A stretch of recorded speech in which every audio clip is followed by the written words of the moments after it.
바울이 지금 아덴에 도착을 했는데 아덴 이전에 데살로니가에서 복음을 전했고 또 베레아에서도 복음을 전했습니다. 근데 이제 데살로니가에서 복음을 전할 때 거기 있던 유대인들이 난리를 치고 소동을 부렸죠. 그래서 밤에 또 베레아로 이동해서 거기서 복음을 전하니까 또 역시 거기까지 쫓아와서 또 똑같은 일들을 했습니다. 그래서 바울이 베레아에서도 밤에 빠져나와서 바닷길로 그러니까 배를 타고 아덴까지, 지금의 그리스 아테네를 말하고 있습니다. 그러니까 아덴으로 빠져나올 때에 매우 급해서 바울만 먼저 도착을 했고 실라와 디모데는 나중에 이제 합류하기로 하고 바울은 일행을 기다리고 있었습니다. 기다리고 있으면서 도시를 이렇게 둘러보다가 우상이 가득한 모습을 보고 격분했다, 화가 났다라는 겁니다. 이들이 엄청난 열심을 가지고 있었던 것이죠. 그러나 허무한 것들에 빠져서 헛된 줄도 알지 못하고 우상을 섬기는 이러한 이들의 모습을 보면 참 어리석어 보이고 그리고 너무나 불쌍해 보이고 여러 가지 그런 생각들 때문에 화가 났던 겁니다. 그래서 바울은 유대인의 회당에서는 유대인들과 그리고 또 유대교를 믿는 이방인들, 거룩한 자들에게 변론을 하고 또 사람이 잘 모이는 시장에 가면 거기서 날마다 만나는 사람들과 토론을 했다라고 나옵니다. 그들 중에는 여기에 에피쿠로스 학파 그리고 스토아 학파의 철학자들도 있다라고 나오고 있는데 에피쿠로스 학파 이 사람들은 쉽게 말하면 쾌락을 선한 것이다 라고 이렇게 추구했던 사람들입니다. 근데 지금 사람들처럼 육체적이고 말초적인 이런 그런 쾌락을 추구했던 것이 아니라 이들은 이제 쾌락도 육체적인 것이 있고 또 정신적이 있는데 그들은 정신적인 것, 지적인 그런 쾌락을 추구한 거죠. 그러니까 책을 읽으면서 거기에서 어떤 지적인 호기심을 충족시키고 아니면 음악이나 문학 이런 것들을 통해서 그런 정신적이고 그런 것들을 그런 쾌락을 추구했던 사람들입니다.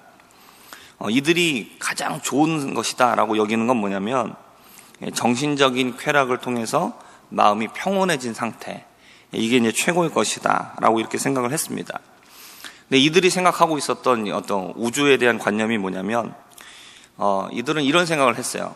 공간이 있고 비어있는 공간이 있고 우리가 지금 잘 알고 있는 것처럼 그런 원자가 있다. 그래가지고 모든 세상의 물질은 그런 원자가 모여가지고 구성을 낸 거다. 그래서 여기 있는 이런 강대상도 그렇고 우리 사람들도 마찬가지고 그런 원자라는 거죠. 그러면 신은 없다라는 겁니다.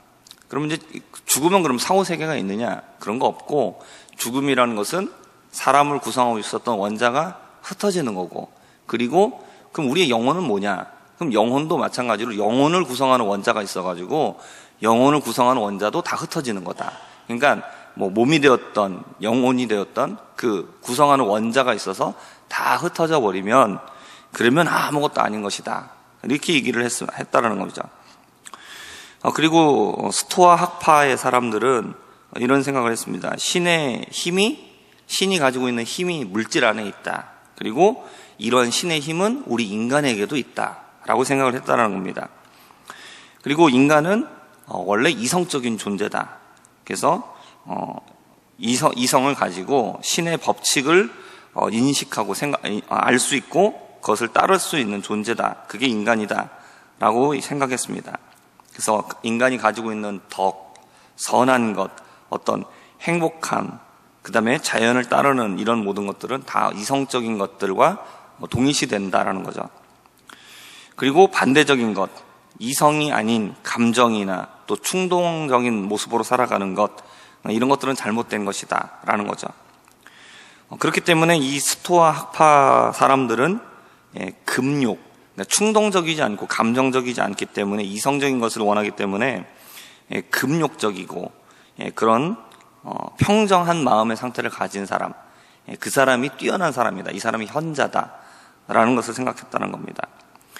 그렇기 때문에 스토아 학파는 나중에 이제 기독교 안에서 이런 생각들이 영향을 어떤 식으로 미쳤느냐, 금욕주의, 우리가 욕심을 절제하고 그런 모습을 통해서 선하게 살아가야 된다라는 것이죠. 그러나 이런 것들도 좋아 보이지만 이것이 잘못된 것은 뭐냐면 우리가 주님의 고난에 내가 동참하고 주님의 따라가는 것이 아니라 내가 스스로 금욕함으로써 선을 쌓으려는 그런 잘못된 모습으로 나아가게 된다는 겁니다.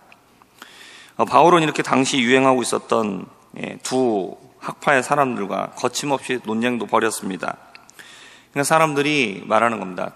도대체 이 말쟁이가 무슨 말을 하려고 그러는 걸까?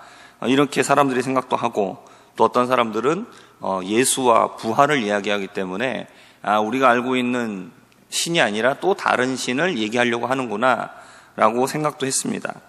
그러면서 바울을 붙들어서 아레오바고로 끌고 가면서 바울에게 얘기를 하는 겁니다. 네가 알고 있는 게 도대체 뭐냐? 우리가 그 새로운 이야기를 좀 들어봐야 되겠다.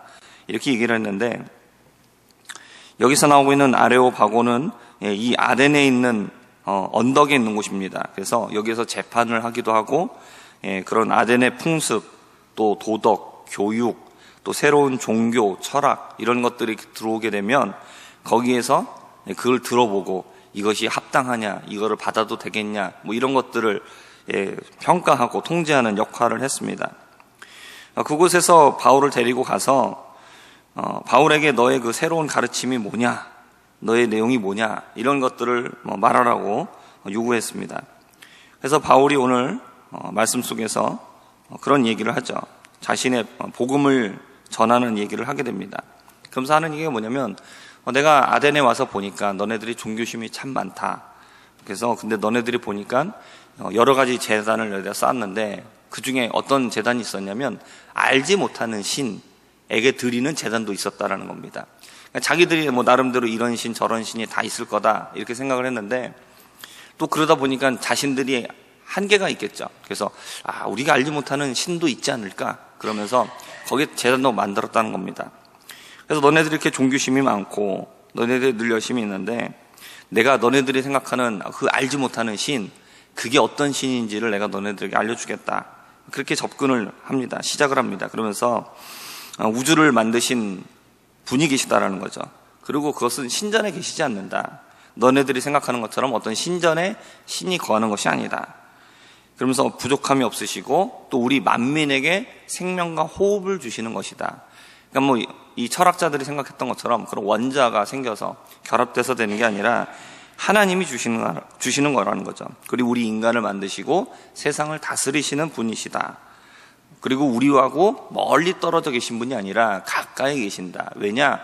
너네들이 혹시라도 더듬다가 신이 있지 않을까, 어떤 분이 계시지 않을까 이런 생각을 하다가도 너네들이 만날 수 있도록 가까이 계시는 분이시다. 그러면서 우리 인간은 이 하나님의 도움으로 살아가는 존재다 라고 이렇게 얘기를 합니다. 그리고 너네들이 말하고 있던 것처럼 우리가 신의 자녀다 라고 얘기를 했는데 그 말이 맞다. 우리가 하나님의 자녀다 라고 이렇게 얘기를 합니다.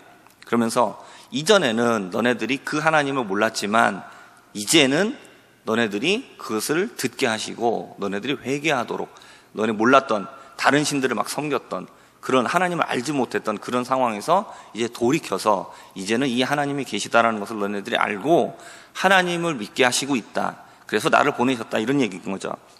그러면서 마지막에 왜 그러냐면 마지막에는 세상의 심판날이 있고 그리고 부활하신 그분을 통해서 믿을 수 있는 확실한 증거를 주셨기 때문이다. 이렇게 복음을 전합니다. 복음을 전하니까 그들 중에는 바울을 조롱하는 사람들도 있었고, 또 너의 말이 믿어지지는 않지만 다시 한번 또 나중에 또 한번 좀 들어보는 그런 기회를 가져보자 이렇게 얘기하는 사람들도 있었습니다. 그리고 또 소수의 사람들이 바울의 말을 믿고 가까이 하게 됩니다. 오늘 이름에 나오는데 아레오바고 관리인 디오누시오와 또 다말이라고 하는 여자, 또 몇몇 사람들이 그곳에 있었습니다. 앞선 데살로니가 그리고 베레아에서는 수많은 사람들이 믿었습니다. 거기서 헬라인의 큰 무리 그리고 적지 않은 귀부인들이 믿었다. 또 베레아에서는 어떻게 됐느냐, 많은 사람들이 믿었는데 그들이 말씀을 들을 때에 그들은 간절한 마음으로 말씀을 들었다. 그리고 날마다 성경을 연구했다 라고 나오고 있습니다. 근데 아덴에서는 많지 않은 소수가 예수님을 믿게 됩니다. 근데 이 아덴에 있는 사람들은 어땠습니까? 항상 가장 새로운 게 뭐냐? 그리고 뭐가 나의 귀를 즐겁게 해줄 수 있는 것이 과연 뭐가 있느냐? 뭐 지금으로 치면은 그러니까 쉽게 말하면 오락을 즐기는데 시간을 많이 보내는 거죠. 당시에는 뭐 TV나 이런 게 없으니까 그런 새로운 이야기를 듣고 새로운 사상을 듣고 그런 지적인 것을 듣는 게 오락인 거죠. 그러면서 거기에만 시간을 사용했습니다. 그러니까 지적인 것에 대한 호기심이 왕성했죠.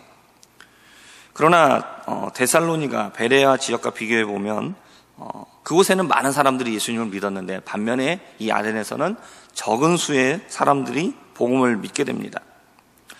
이것을 보면 복음을 받아들이고 그것을 믿는 것은 사람이 가지고 있는 지적인 능력에 달려있는 것이 아니다라는 것을 우리에게 보여주고 있죠. 세상 지식은 지적인 능력이 뛰어난 사람이 더 잘 이해하고 그것을 사용할 수 있습니다. 그러나 복음은 구원을 주시는 하나님의 능력입니다.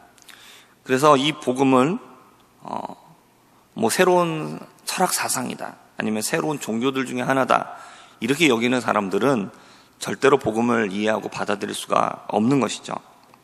20절을 보면 이런 얘기가 있습니다. 바울에게 말하는 얘기죠. 내가 어떠한 이상한 것을 우리 귀에 들려주니 그 무슨 뜻인지 알고자 하노라. 그들이 알고 싶다라고 얘기를 합니다. 그러나 이것을 얘기하고 있는 그들의 마음은 어떤 것이냐면 어떤 지적 호기심을 가지고 복음을 접하는 것이죠. 이것이 살아계신 하나님의 우리에게 주시는 하나님의 말씀이다 라고 받아들이는 것이 아니라 또 다른 신을 얘기하는 거구나. 이게 무슨 철학 사상일까? 호기심이 생긴다라는 거죠. 부활을 얘기하고 뭐 우리의 죄를 얘기하니까 그래? 그런 사상도 있어? 그게 뭐지? 한번 우리가 이해할 수 있도록 한번 잘 설명해봐 라고 이렇게 얘기하는 거죠. 이런 이성적, 이런 철학적인 지적인 능력으로 이해하려고 하는 모습, 그렇게 접근하는 사람들은 말씀을 받아들일 수가 없는 것입니다. 그러나 베레아 사람들의 모습 어떻습니까? 간절한 마음으로 말씀을 대하는 거죠. 그리고 성경을 연구하고 이해하면서 어떻게 하면 내가 이것을 이해할 수 있을까? 이것이 우리에게 주는 하나님의 말씀의 뜻이 무엇인가? 이런 간절한 마음으로 말씀을 대했던 겁니다. 오늘 본문 말씀을 설교할 때에 보통은 이런 얘기들을 많이 합니다. 바울이 아덴에 가서 진짜 오랜만에 자기 전공을 만나서 자기 전공을 발휘해서 철학적으로, 사색적으로, 변론적으로 막 복음을 열심히 설교했다라는 것이죠. 그래서 이렇게 논리적으로 사람들을 설득하고 복음을 변론했지만 그렇게 인간적인 지혜와 지식으로 접근한다고 해서 그렇게 사람들이 회개하고 복음을 받아들이는 것 아니다. 그런 얘기들을 보통 많이 합니다. 맞는 얘기입니다. 그러나 오늘 말씀을 통해서 우리가 볼 수 있는 건 말씀을 전하는 사람 못지않게 중요한 건 뭐냐? 말씀을 받는 사람이에요. 아무리 좋은 이야기를 해줘도, 아무리 맞는 얘기를 해줘도 듣는 사람의 마음이 다른 곳에 있으면, 다른 생각하고 있으면 깨달을 수 없다는 얘기입니다. 우리가 사용하는 말 중에 그런 이야기가 있죠. 개떡같이 말해도 찰떡같이 알아듣는다. 이게 무슨 얘기입니까? 말하는 사람이 뭐 조리도 없고 뭐 순서도 없고 두서도 없어요. 도대체 이게 뭘 얘기하는 건지. 뒷얘기하다가 앞 얘기하고 앞 얘기하다가 뒷 얘기하고. 근데 그 정말로 이야기 힘들게 얘기하는데 알아듣는 사람이 그거를 잘 알아듣는 사람이 있습니다. 그러니까 이게 뭡니까? 말하는 사람도 중요하지만 듣는 사람도 그에 못지않게 중요하다는 얘기입니다. 그러니까 데살로니가 사람들, 베레아 사람들은 그 마음밭이 너무나 좋은 거예요. 근데 아덴의 사람들은 이것을 단순히 지적 호기심으로만 접근하니까 이해할 수가 없는 것이죠. 그렇다면 이것이 우리에게 주는 교훈이 뭡니까? 그럼 우리는 어떤 마음으로 말씀을 받고 있느냐라는 겁니다. 우리가 날마다 하나님의 말씀을 들을 때에, 말씀을 읽을 때에 어떤 마음의 자세를 가지고 말씀을 대하고 있느냐라는 것이죠. 이게 정말로 중요하다는 것입니다.